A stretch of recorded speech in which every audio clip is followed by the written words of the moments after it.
Hey, have you ever heard of an incredible battle that took place in the heavens? Imagine this, a mighty angel named Michael facing off against none other than Satan, and all of this over the body of Moses. Sounds like something out of a movie, right? But it's real, and it's in the Bible. Now, have you ever wondered why an angel as powerful as Michael didn't just defeat Satan right then and there? Or why God decided to hide Moses' tomb? This mystery is one of the most intriguing in history.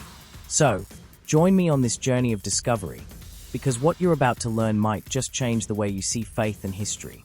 In the book of Jude, chapter 1, verse 9, there's a fascinating account that doesn't appear anywhere else in the Bible. It tells of a dispute between Michael and Satan over the body of Moses. But here's the catch. The Bible doesn't explain exactly why this battle happened.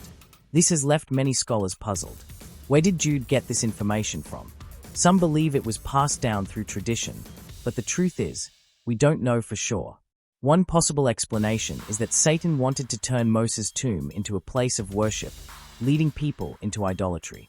And Michael, as a protector of God's people, stepped in to prevent that from happening. Pretty interesting, right?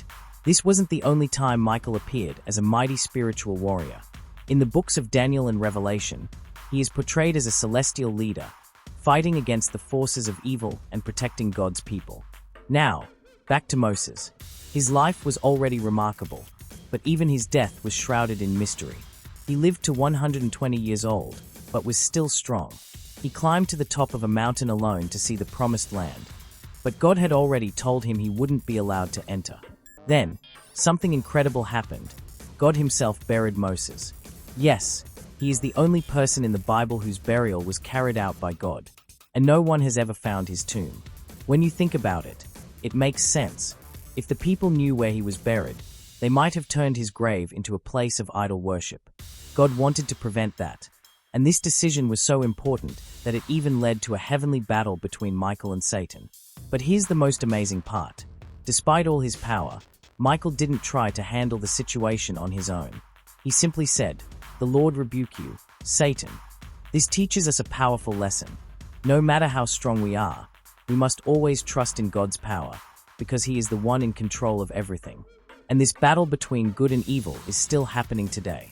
Michael and the faithful angels continue to fight against the forces of darkness, protecting those who follow God. And we can be part of this fight too, by strengthening our faith and seeking the truth.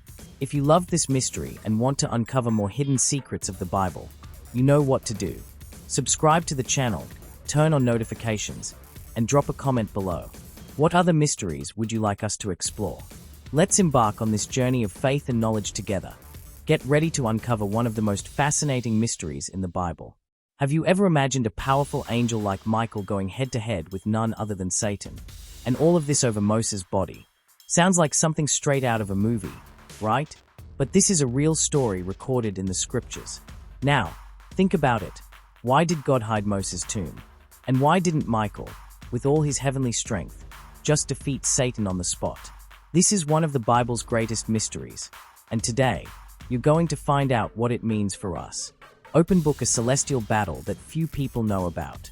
In Jude 1 verse 9, there's a passage that isn't found anywhere else in the Bible. It describes a moment when Michael and Satan were fighting over Moses' body. But here's the thing, the Bible doesn't explain why. Where did Jude get this information from? Some believe it was passed down through tradition, but the truth is, we don't really know. However, it makes sense to think that Satan wanted to turn Moses' tomb into a place of worship, leading people to idolize him rather than focus on God. And Michael, as a protector of God's people, wasn't going to let that happen. But here's the most incredible part. Even though he's a mighty warrior, Michael didn't fight Satan in his own strength.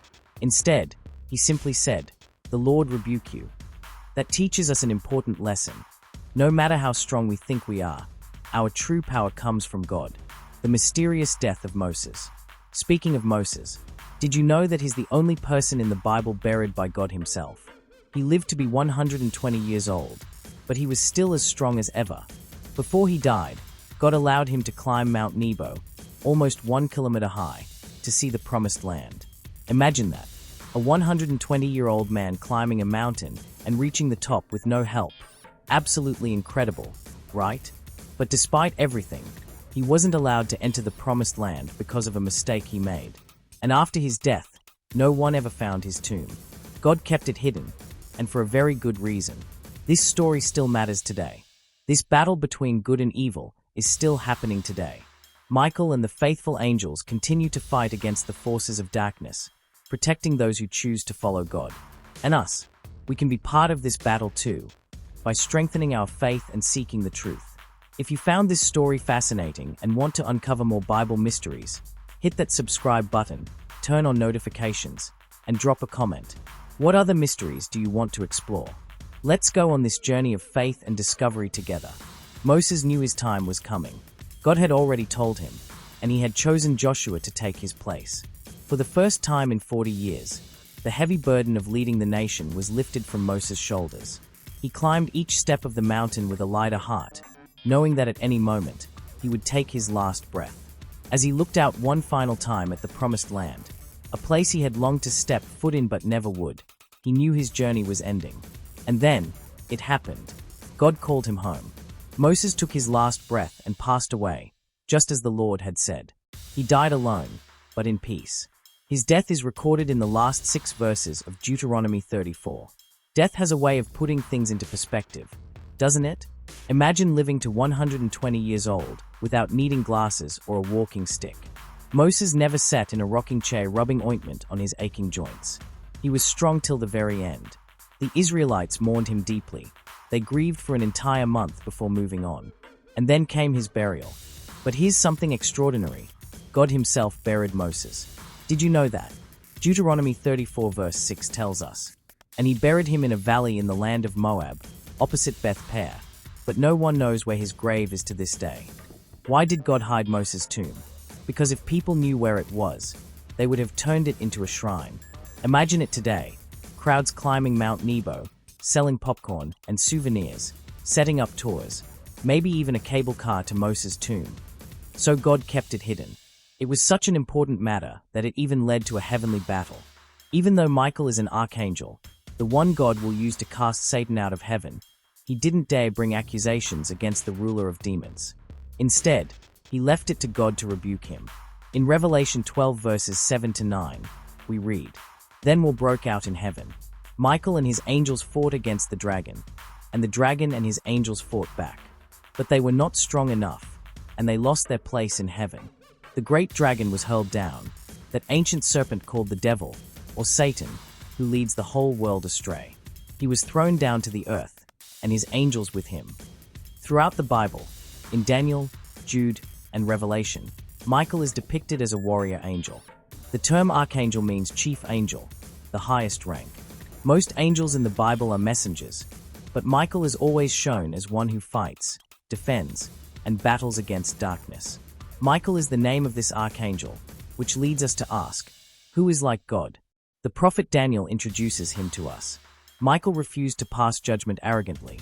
Instead, he simply announced God's rebuke. The language of this rebuke mirrors Zechariah 3 verse 2, where the Lord rebukes Satan for accusing Joshua the high priest. In Zechariah 3, we read, "Then he showed me Joshua the high priest standing before the angel of the Lord, and Satan standing at his right hand to oppose him. And the Lord said to Satan, 'The Lord rebuke you, Satan. The Lord who has chosen Jerusalem rebuke you.'" Despite his immense power, Michael remains completely submissive to the Lord. Righteous angels have a hierarchy and submit to authority. In light of Michael's strength, his submission to God is even more beautiful. We can see that submission is never meant to weaken, devalue, or strip a person of their purpose. Michael's strength was never in question. This is evident in the final mention of Michael the archangel, in Revelation 12 verse 7, when Satan is cast out of heaven. Michael and the forces of heaven defeat the dragon, and Satan, the devil, is thrown down to earth. Enraged, Satan wages war against those who keep God's commandments and hold fast to their testimony about Jesus. Confrontation is a necessary evil. No one likes it, but it must be done to correct, purify, and unify the community.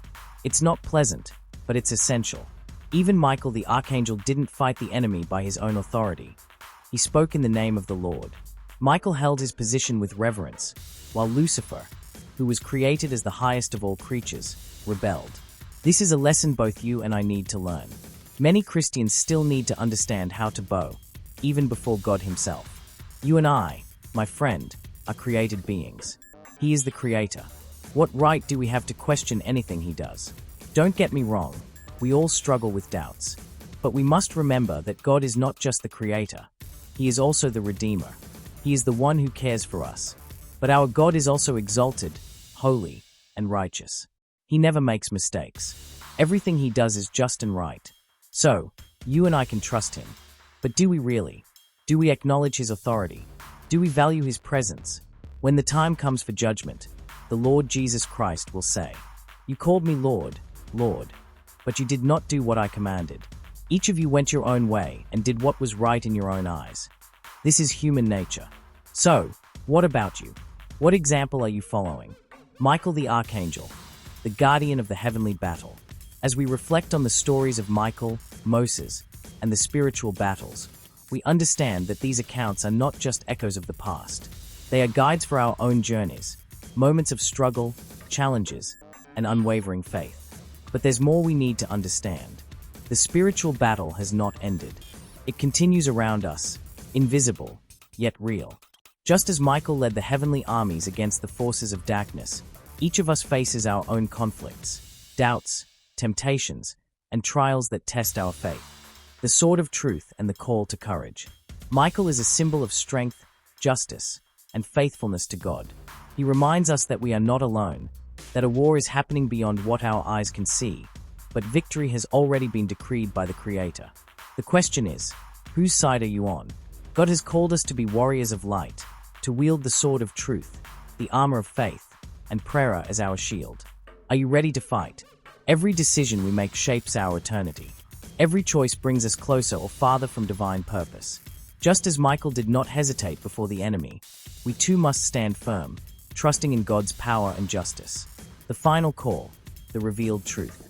If you felt the impact of this message, if something within you resonated as a call to awaken, know that it is not by chance. Are you ready to take the next step? To strengthen your faith and unlock the secrets of the spiritual and material prosperity God has for you? Discover prosperity with God, the ultimate guide to overcoming challenges, strengthening your faith, and living a life of abundance and purpose. The link is in the comments. Don't miss the chance to transform your spiritual journey today. Remember, Michael fights for truth, and the truth sets us free. Subscribe to the channel, turn on notifications, and join our community as we continue to explore the greatest mysteries of faith and existence. What would you like us to explore next? Leave your comment, and let's uncover the divine secrets together. May God's light be with you. Until the next adventure.